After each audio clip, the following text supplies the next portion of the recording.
Coming up on today's episode of Airborne Unlimited, NASA Space Poop Challenge breaks records, FAA Drone Advisory Committee builds consensus, and Boeing South Carolina votes to stay union-free.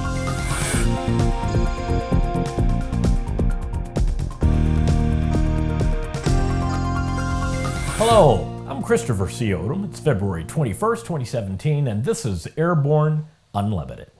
While it's a serious topic, especially if you happen to be an astronaut orbiting thousands of miles away from home, I'll try to get through this story with a straight face. NASA Johnson Space Center, in partnership with NASA Tournament Lab and online crowdsourcing platform HeroX, has just announced the 3 winners of its widely publicized Space Poop Challenge. The global crowdsourcing competition called for solutions to human waste management inside a spacesuit while protecting the health and safety of its astronaut occupant for up to 6 days. Currently utilized solutions are designed for scenarios lasting less than 1 day. The response to Space Poop Challenge exceeded all of our expectations, said NASA Tournament Lab Deputy Director Steve Rader. During the 60-day competition, the Space Poop Challenge broke the following crowdsourcing competition records. More than 5,000 proposed solutions from 19,000 individual registered competitors.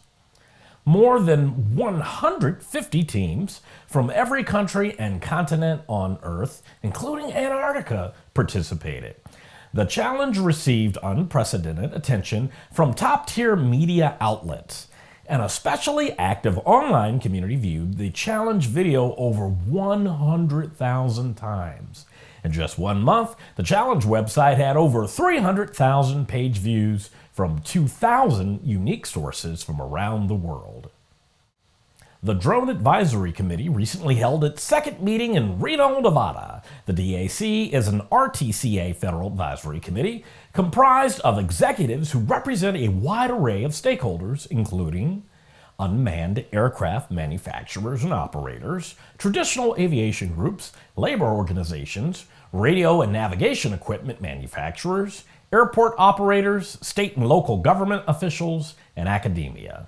During the meeting, the committee reviewed 3 draft tasking statements. 1, the roles and responsibilities of federal, state, and local governments in regulating and enforcing drone laws. 2, technological and regulatory mechanisms that would allow drone operators to gain access to the airspace beyond what the agency currently permits under the small UAS rule. And 3, funding to offset the cost of supporting unmanned aircraft integration into the nation's airspace. The DAC approved the first 2 task group statements with edits which have subsequently been finalized. The FAA received the DAC's feedback on the 3rd tasking statement and will finalize it over the coming weeks. FAA Administrator Michael Huerta announced the creation of the DAC last May. The next DAC meeting will be held on May 3rd in Washington, D.C. After the break, Boeing workers reject unionization. The Bristol Light Sport aircraft is what you are looking for. The Bristol is wider than a Cirrus, faster than a Skyhawk, offers more storage than a Husky, and comes standard with Garmin avionics. So what are you waiting for?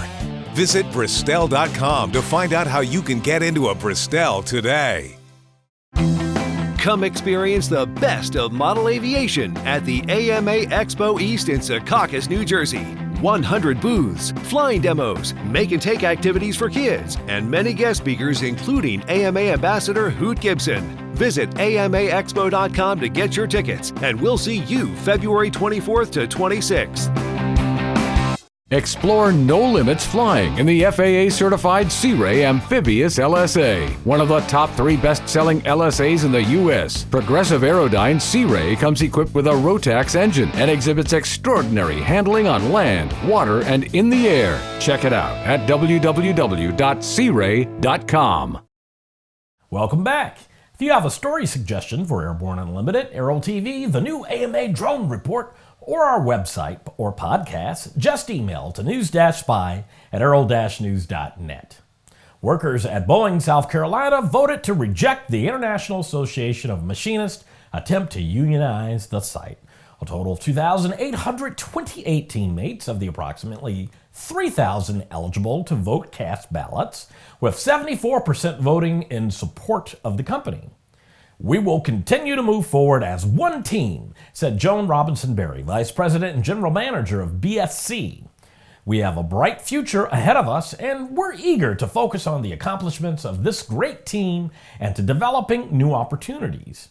We're disappointed the workers at Boeing South Carolina will not yet have the opportunity to see all the benefits that will come with union representation," said IAM lead organizer Mike Evans.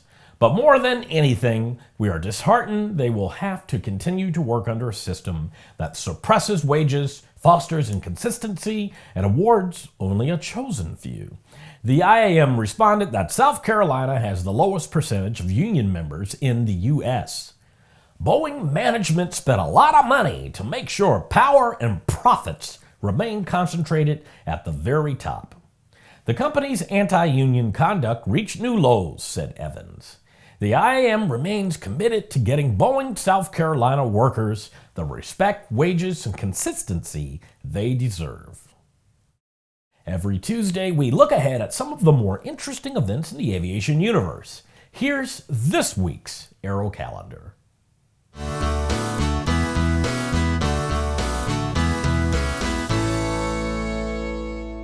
Every year for the past 40 years, the VAC has hosted the Tyco Warbird Air Show at the Space Coast Regional Airport.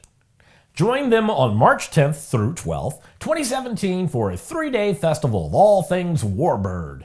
Performers include the USAF Thunderbirds, Aero Shell Aerobatic Team, Scott Yoke's Quicksilver P-51, and a whole lot of Warbird goodness. On the other side of the country, you can check out the U.S. Navy Blue Angels on March 11th, 2017 at NAF Central, California. As the winter home of the Blue Angels, the Navy Air Facility El Central Annual Air Show is the first show of their season every year, drawing a crowd of approximately 35,000. It is the largest single-day event in the Imperial Valley. General admission and parking are free. HAI Heli Expo is where the global helicopter industry every year gathers to build professionals, networks, and solutions. 20,000 industry professionals with 700 plus exhibitors and 60 plus aircraft on display will be in Dallas March 6th through 9th, 2017. A&N will be there to cover the event and will post daily updates here on Airborne Unlimited. After these messages, DJI and AMA team up. There's a difference between charting a steady course and pushing for the ceiling. And for nearly a century, Hartzell Propeller has been defining that difference. It's in our passion for engineering and research and our dedication to testing the limits of performance. We are built on honor. We are Hartzell Propeller.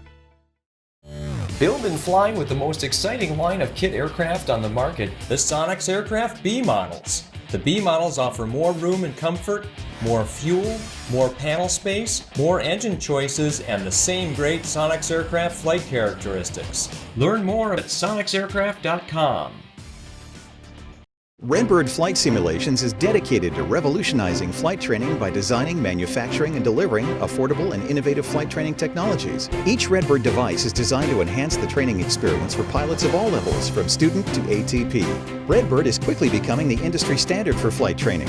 Since Redbird introduced its revolutionary FMX in 2007, colleges, universities, and flight training operations around the world have integrated Redbird products into their curriculum. It's time to discover what Redbird can do for you. Join the migration. With so much news coming out of the aviation industry, we're summarizing a few of those other great stories in a brief segment we call Around the Patch.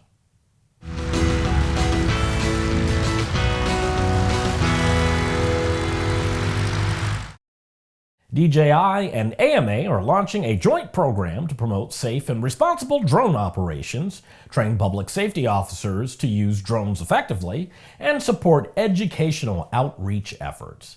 DJI and the AMA will collaborate on other potential opportunities to mutually support their missions and provide new programs and options for those interested in small unmanned aircraft systems. Ground control in Belgium has switched off a package that had been continuously watching the sun from International Space Station for 9 years. Solar has been measuring radiation emitted by our closest star across the electromagnetic spectrum. Built to run for only 18 months, it was still working until this past week, exceeding all expectations. An order has been finalized between Boeing and Juneyao Airlines for 5 7879 Dreamliners, valued at about $1.32 billion. This new order also includes options for 5 more 7879s and represents the Shanghai-based private airline's first Boeing order and first wide-body airplane order. The 200th F-35 center wing assembly was delivered to Fort Worth, Texas F-35 production line in January, marking a major milestone. The CWA is a major structural component and represents approximately 1/4 of the aircraft's fuselage. The aircraft's wings are attached to the CWA during final assembly. The Airline Pilots Association has called for secondary barriers on commercial aircraft, claiming that hardened deck doors are only a partial solution to cockpit security. Installation of hardened flight deck doors on most commercial airline aircraft were required after 9/11, but ALPA believes they are not a complete solution to preventing unauthorized flight deck access. Well, that's it for today's trip around the patch. Now let's get back to the rest of the news. The original concept for Alphabet's Project Loon was to launch a ring of balloons that would sail around the planet, bringing internet service to underserved areas, but now it appears that the goal can be reached with far fewer actual aircraft. Alphabet's captain of moonshots, AstroTeller, reports that newly developed algorithms can now send much smaller teams of balloons to cluster over a specific area and loiter there, providing much more reliable access. Although our navigation algorithms can get even better, and we need to test them in many other parts of the world, this is a positive sign for Loon's economic and operational viability, Teller wrote. We'll be able to put together a Loon network over a particular region in weeks, not months, and it would be a lot less work to launch and manage. Teller said that during testing last year, some balloons were observed staying of a specific area over Peru for as long as 3 months. We repeated the experiments and saw the same results. We had figured out how to cluster balloons in teams, dancing in small loops on the stratospheric winds over a particular region.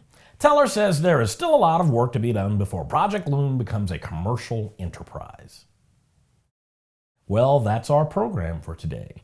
Remember that Airborne Unlimited is streamed daily, Monday through Friday, with additional breaking news bulletins for important stories that fall outside of our normal deadlines. If you're watching us on YouTube, please subscribe, and do check us out on Facebook and Twitter.